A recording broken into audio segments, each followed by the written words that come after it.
Alright, I'm gonna try to get through this without crying.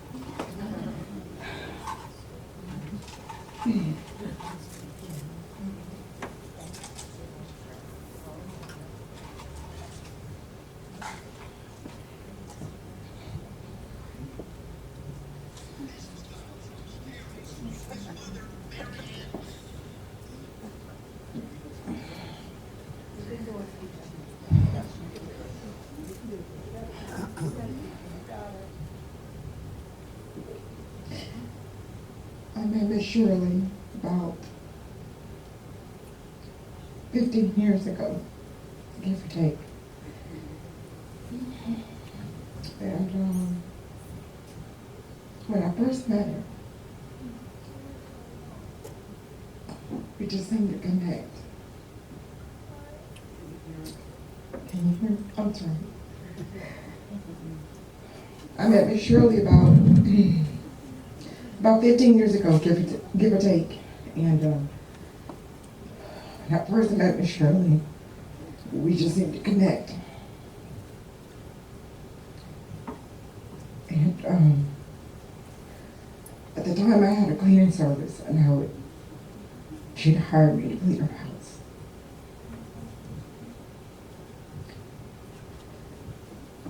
While I was there, we bonded, we would talk.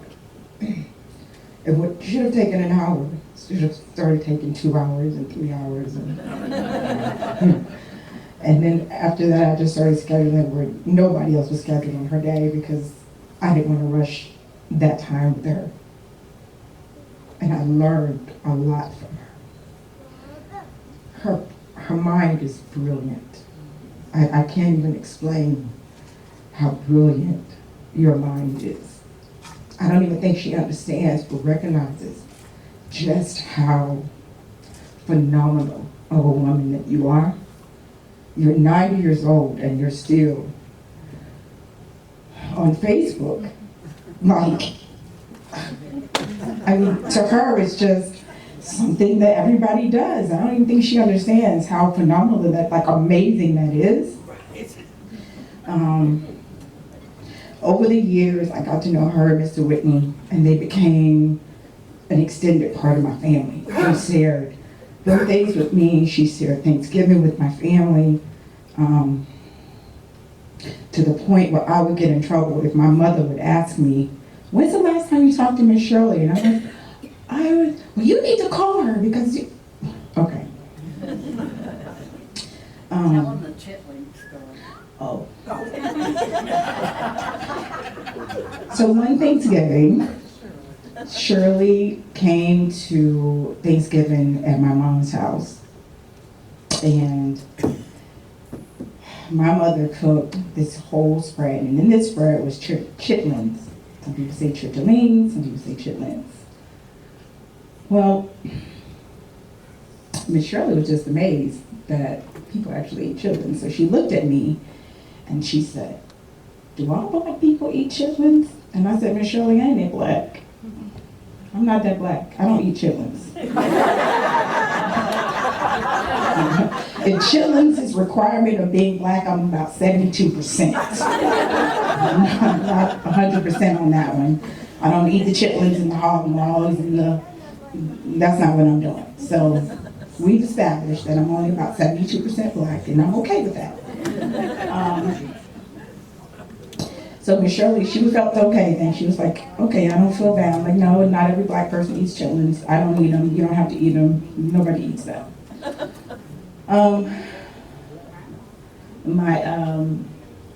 Throughout the 15 years when I met Miss Shirley, and I was going back through some photos, I've experienced with her 5 dogs, a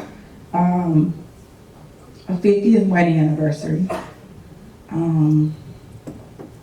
numerous birthdays and holidays. But what I love most about you is that you have a spirit and a heart that loves bigger than anybody I've ever met. You love hard. You love without judgment. You love genuine. and you love truthfully.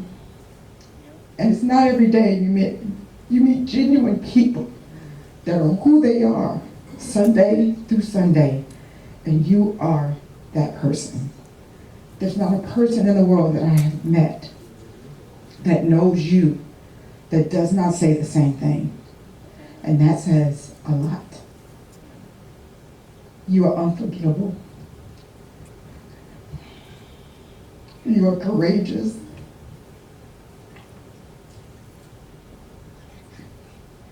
And I don't think you understand the impact that you've had on people that have been privileged enough to know you.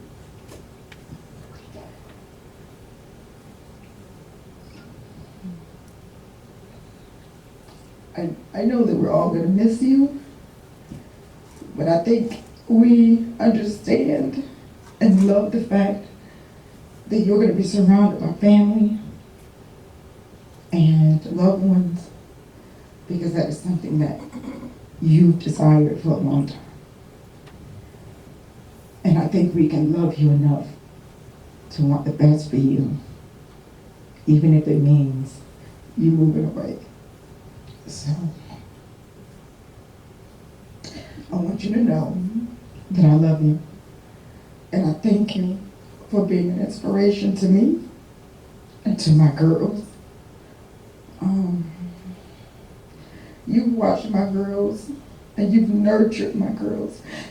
You've shown up for award ceremonies and birthday parties and graduations. And when people would say, who's that little white lady? And I was like, my kids were like, oh, that's Grandma Shirley. That's Grandma Shirley. So thank you for being Grandma Shirley. You looked out for me and my kids.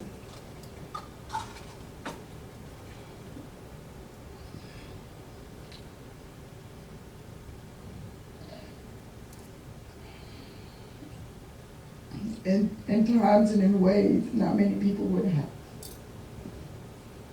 And I love you for that. I love you for being so caring and kind.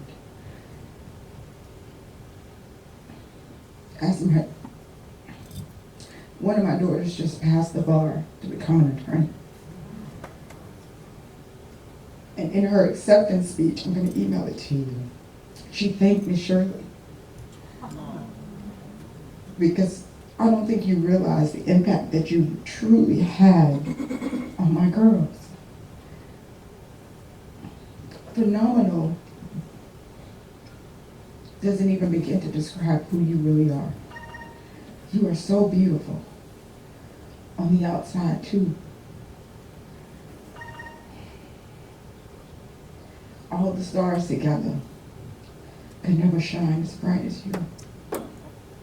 I love you. I will never forget you. I will call and harass you. And you know if you don't answer your phone, I'm coming to find you.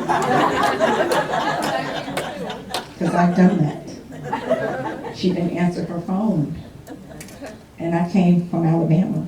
And I came to these people's office. She was with me the other day when my dog ate my hearing aid. I'm going to tell you about that story too.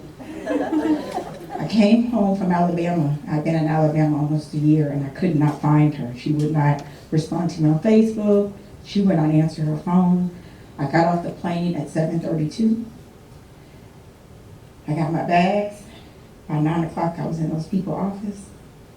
And I said, I need to know where Miss Shirley Whitney stay. And they said, well, we can't tell you. And I said, well, I ain't leaving to you. I mean, I don't know what we finna do, because I got all day.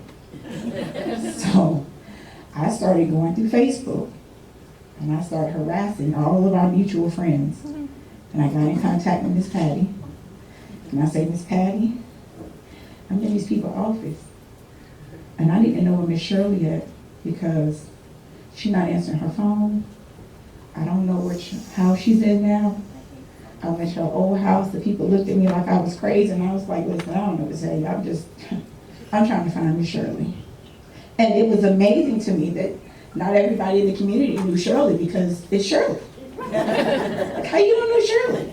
I didn't get that. So Patty told me kind of like where she was, and I found her. And then at the time you were in the hospital, so I said, okay. So I left, went to Alabama, came back. The next time I knocked on her door, and of course she was shocked, but I said, I wasn't leaving until I found you. Because I needed to know you were okay. Because I know you would have done the same thing for me as you would have others numerous times before. Just recently on one of my visits with her, she Facebook messaged me, as y'all know that's what she do. And she said, I can't find my other hearing aid. I dropped it underneath the sink and I can't get down to get it. And I said, okay, well don't worry about it, I'll come tomorrow. Came the next day, I looked, nothing. I think she thought I was lying because then I had to take a picture of what was underneath there and show it to her. Look, there's nothing there, lady. So I said, well, do you think the dog Allie got it? Oh, no, Allie's not that kind of dog. Allie doesn't do that. I knew Allie had ate it. She needed to know that Allie had ate it. So I said, well, maybe when she passes it, you have to check. It might be, Allie never do that. She's a good dog. So we stayed for about 10 more minutes, and after a while we hear a cracking noise. Allie's back there chomping away. So I said, she says, what is that she's got in her mouth? And I said, your hearing aid. I ain't gonna tell you what she said to Miss Allie. But she had a very good understanding that Allie was not the little innocent dog that she thought she was. So now that we know that Allie will get her hearing aids.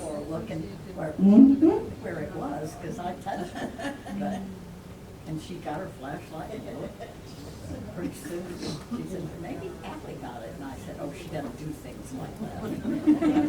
Pretty soon she's in the office, crunch, crunch, crunch. That was my hearing aid.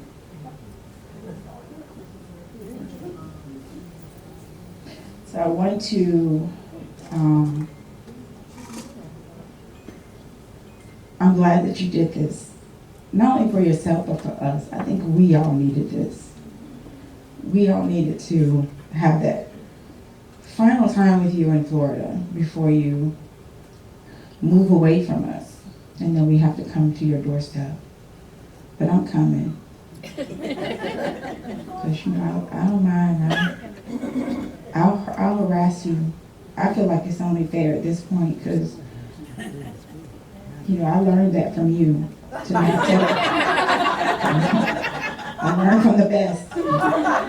No, what's no? You don't tell Shirley no. I told somebody tonight that with Miss Shirley, I only know yes ma'am and okay. Yes ma'am, okay. Yes ma'am, okay, that's all I know. And we get along great when I do that. I'm a little afraid to tell her no. I tried to tell her no once. She made me eat squash because I never ate squash. And I said, Miss Shirley, I don't eat squash. She said, you're going to eat this squash. And you're going to like it. Yes, ma'am. And I ate it. And I liked it. And then I had to call my mama and tell my mama, Miss Shirley, I like Miss Shirley's squash. And I don't like your squash. But I like Miss Shirley's squash. But I figure at 50 years old, I can kind of tell my mama some stuff and I won't get in trouble that much. So I did. I told my mama that I like your squash. It was squash and zucchini, and those were two things I never even ate. But I ate Miss Shirley's squash and zucchini. So I thank you for introducing me to new things, to new people, expanding my thoughts, teaching me to look further than what I think I can do, never take a no for an answer or a final answer. Never be afraid for people to tell me no, because I can always turn that no to a yes And I learned that from you. Thank you for loving on me. Thank you for trusting in me. Thank you for allowing me to love on you. Thank you for keeping all my secrets.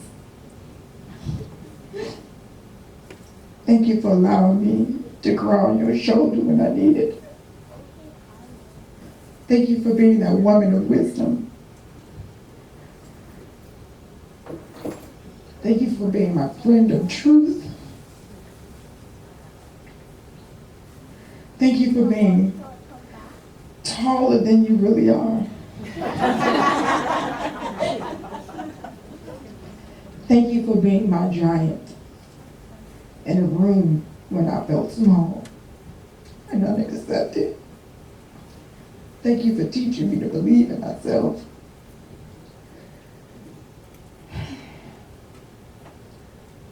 Thank you for always instilling light and knowledge in me. Thank you for always having time for me. Thank you for always being genuinely who you are. I love you. Forever and always. Thank you for being my friend. Thank you for being my children's grandma. Because they love their white grandma. They will fight about their white grandma.